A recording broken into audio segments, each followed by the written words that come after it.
বাগানাড়ি খায় না ঠিক আছে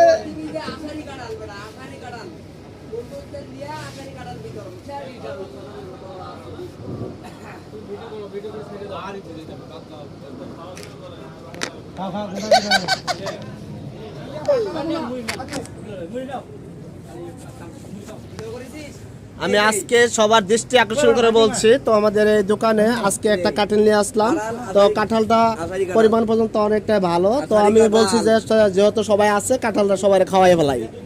কে লেগে আমার তো কেউ নাই খাওয়া মোকারে ঠিক আছে তো কাঁঠালটা অনেক মিষ্টি আমিও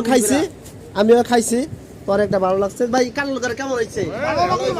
কেমন হয়েছে ভাই জানা কেমন হয়েছে ধনটা হয়েছে কেমন হয়েছে ভাই কেমন হয়েছে মোল্লা কাঁঠালটা কেমন হয়েছে খাইছেন যে ঠিক আছে তো সবাই একটু সাপোর্ট করবেন ভিডিওটা ভালো লাগলে ভিডিওটা যদি ভালো লাগে তো অবশ্যই সবাই সাপোর্ট করে পাশে থাকবেন ইনশাআল্লাহ।